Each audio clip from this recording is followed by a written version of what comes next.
देखिए, अभी इस मसले पे हम लोगों को नजर रखनी होगी, क्योंकि इसके अंदर दो तरह की गतिविधियां चल रही हैं। एक लीपापोती की कोशिश हो रही है, जिसका नतीजा इस बात में निकलता है कि पुलिस वाले और दमकल वाले दोनों ने ये बयान दे दिया कि हमें कोई नकदी प्राप्त नहीं हुई। अच्छा, दूसरी तरफ ये मेरे ख्याल से जो लीपापोती हो रही है, ये जो आरोपी जज हैं, जिनके घर में आग लगी थी, उनके समर्थक या उनके राजनीतिक समर्थक कहीं कुछ ये इस तरह की लीपापोती कराने की कोशिश कर रहे हैं। इस बीच में वो बिल्कुल चुप रहे, उन्होंने कोई वक्तव्य नहीं दिया, सीन नजारे से पूरी तरह गायब रहे, और अब वो प्रकट हुए ये कहते हुए कि हमारे खिलाफ साजिश हुई है। वो उस कमरे में ऐसी कुछ चीज थी नहीं जब हमने वो। अच्छा, दूसरी तरफ ये भी एक सच्चाई है कि वो जब वो बोरियों में भरे हुए जले अधजले रुपए बरामद हुए, तो बुद्धिमानी दिखाते हुए दमकल वालों ने और पुलिस वालों ने उसकी वीडियोग्राफी कर ली, और सर और वो वीडियोग्राफी जो है वो सुप्रीम कोर्ट के मुख्य न्यायाधीश को दिखाई गई। जो वर्मा साहब हैं उनको दिखाई गई, और जब उन्होंने वो देख लिया कि ये सब उसके अंदर रुपए निकले हैं, तब फिर उन्होंने उसकी जांच की, और उन्होंने दिल्ली हाई कोर्ट के मुख्य न्यायाधीश से भी कहा कि भाई आप सक्रिय होइए, इसकी जांच कीजिए। तो दिल्ली हाई कोर्ट ने उसकी जांच रिपोर्ट करके फटाफट फटाफट बिना देर किए, मैं कहूं काफी फुर्ती दिखाई उन्होंने, पूरी बिना देर किए हुए सुप्रीम कोर्ट के चीफ जस्टिस को दे दी, और सुप्रीम कोर्ट के चीफ जस्टिस ने उसको पब्लिक डोमेन में डाल दिया, उस रिपोर्ट को। आज वो दो तस्वीरें जो उस रिपोर्ट में शामिल थी, वो अखबारों के पहले पन्ने पे आ गई। तो अब वो जज साहब जो हैं यशवंत वर्मा, ये तो नहीं कह सकते कि भाई उस कमरे में रुपए ही नहीं मिले। अब वो ये कहते हैं कि रुपए तो मिले, लेकिन रुपए हमारे नहीं है। ये फिर अब सवाल उठता है कि आपके रुपए नहीं है तो उस कमरे में, जिसके आगे लोहे के सींचे लगे हुए हैं, बिल्कुल वो एक तिजोरी और उसकी स्ट्रांग रूम की तरह लगता है, लग रहा है कमरा, उसमें वो और कोई दरवाजा है ही नहीं। उस कमरे में और कोई किधर से घुस के आपके खिलाफ साजिश करके रुपए रख ही नहीं सकता है। जाएगा तो आगे के दरवाजे से ही जाएगा। तो ये सब बातें इस तरह चल रही हैं। तो जो दिल्ली हाई कोर्ट के मुख्य न्यायाधीश ने और सुप्रीम कोर्ट के मुख्य न्यायाधीश ने मिलकर जो जुगलबंदी की है, ये जुगलबंदी कुछ उम्मीद जताती है, और वो किसी बात को छुपा भी नहीं रहे हैं। उन्होंने पब्लिकली उस रिपोर्ट को, जिस तरह उन्होंने जनता के बीच में पब्लिकली, कोई भी इस रिपोर्ट को देख सकता है, और अखबारों में उसके हिस्से आ गए हैं। हाई कोर्ट के चीफ जस्टिस ने ये कहा है कि भाई इसकी बहुत गंभीरता से और गहराई से जांच होनी चाहिए, मामला बहुत ही संगीन है। और उन्होंने उनके ऊपर रोक लगा दी है कि अब आप कोई मुकदमा वगैरह नहीं लड़ेंगे, मुकदमा वगैरह नहीं सुनेंगे, और पूरी तरीके से एक तरह से उनको, जिसको हम कहते हैं नहीं कि आदमी को निलंबित कर दिया जाता है, लाइन हाजिर कर दिया जाता है हल्की भाषा में, वैसा उनको कर दिया है। तो ये मतलब दोनों किस्म के काम हो रहे हैं। एक तरफ लीपापोती हो रही है, और दूसरी तरफ दूध का दूध और पानी का पानी करने की भी कोशिश हो रही है। अब देखना यह है कौन सी कोशिश जीतती है। लीपापोती जीतती है, लीपापोती जीतती है तो हम लोगों को पता लग जाएगा, और दूध का दूध पानी का पानी होता हुआ दिखेगा तो वो भी हम लोगों को पता लग जाएगा। इस पर बहुत ही नजदीकी निगाह रखने की आवश्यकता है। अभय जी ने उसके 2 डायमेंशन बताए हैं, उसका अभय जी एक तीसरा डायमेंशन भी अब आ रहा है धीरे-धीरे।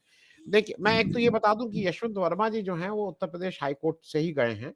यशवंत वर्मा जी बेसिकली सिविल जज थे, और इनके पास शुगर मिल, कॉर्पोरेट्स के बेसिकली ये वकील रहे हैं, तो इनके पास पैसे वाले क्लाइंट्स हुआ करते थे। फिर इनको सीएससी बना दिया गया था, चीफ स्टैंडिंग काउंसिल।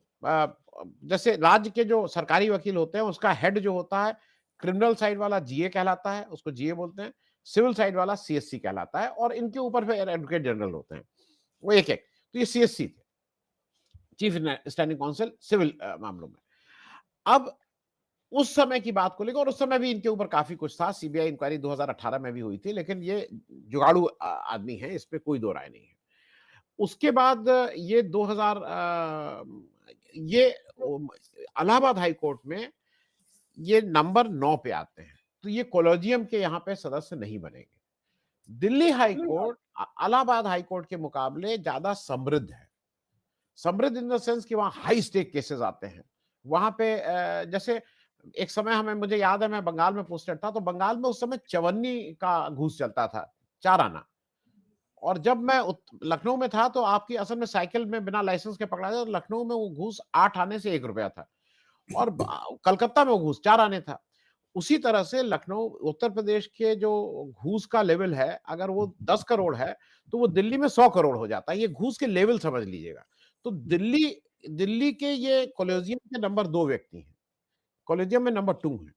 तो इनके बिना वहाँ किसी को जज बनाना है, किसी को नहीं। और अब पैसा तो अब जब वीसी से लेके उसमें पैसा चलने लगा है, तो क्यों नहीं चलेगा इसमें? गिव मी वन रीज़न कि व्हाई नॉट हियर? अब एक ही चीज़ इसमें 2 लोग इसमें बहुत अजीब से हैं। एक इसमें चीफ जस्टिस जो इस समय दिल्ली हाई कोर्ट के हैं, डीके उपाध्याय, मैं व्यक्तिगत रूप से उनको जानता हूँ। लखनऊ यूनिवर्सिटी के हैं, एक समय कम्युनिस्ट आंदोलन से खूब प्रभावित और एक्टिविस्ट जैसे थे।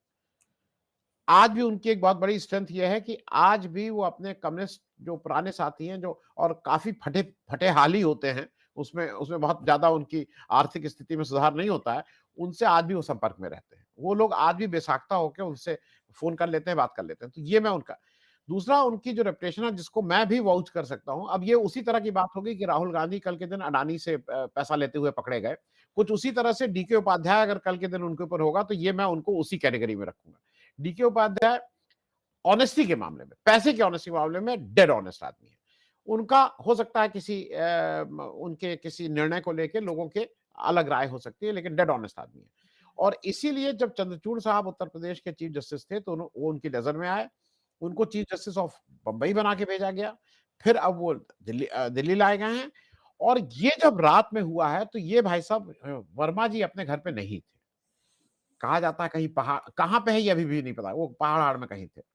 लेकिन 14 मार्च का ये है। देखिए ऐसा ये नहीं है कि नहीं, ये वाकया 14 मार्च का है। जैसा बताया जा रहा है कि जब ये हुआ, तो सबसे पहले पहुँचने वालों में डीके उपाध्याय उनके घर थे।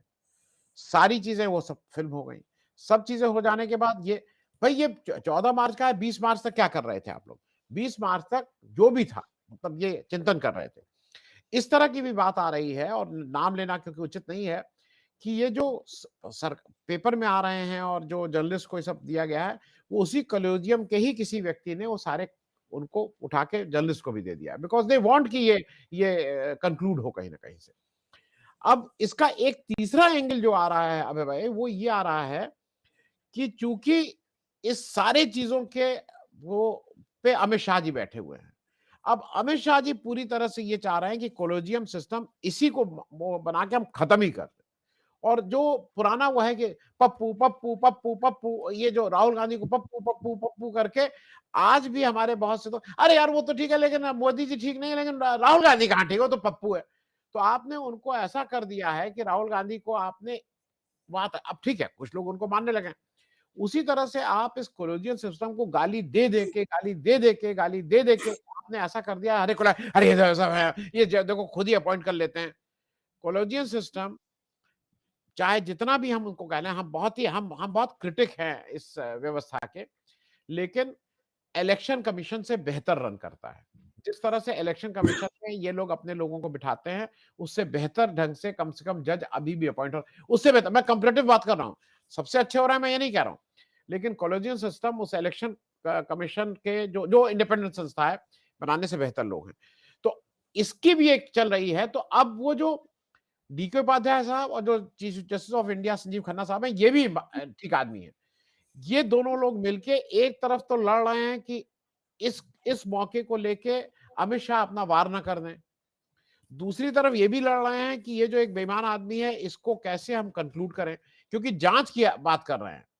इससे पहले भी जांच हुई, लेकिन इससे पहले कंक्लूड ही नहीं होती थी। जस्टिस एस एन शुक्ला हैं, 2.5 साल तक पैसा लेते रहे, पेंशन भी पूरी ले लिए। तो मेरे ख्याल में ये लोग इसको कंक्लूड जरूर कराएंगे, क्योंकि और इसलिए मुझे ये लगता है कि यशवंत वर्मा जी बिल्कुल फंसेंगे। ये कहना कि मेरे नौकर के यहाँ था, ये जितने जितने घूस पकड़े जाते हैं ना, अपने नाम पे नहीं रखता है। कोई नौकर चाकर ड्राइवर फलाना ढिमाका, इनसे इस तरह के होता है। तो ये वर्मा जी ऑन प्राइमा फेसी इसके अभियुक्त लग रहे हैं कि ये पैसा अगर उनके घर से पकड़ा गया है, तो वो भी जज बनने लायक नहीं। अगर आपके घर में 15 करोड़ 50 करोड़ रुपया रखा हुआ है, कोई आपका चपरासी और आपका गार्ड, वो तो रखा नहीं होगा, किसी और का रखा है। तो आप अगर इतने इतने नादान हैं, तो आपको जज बनने की भी नहीं रहना चाहिए।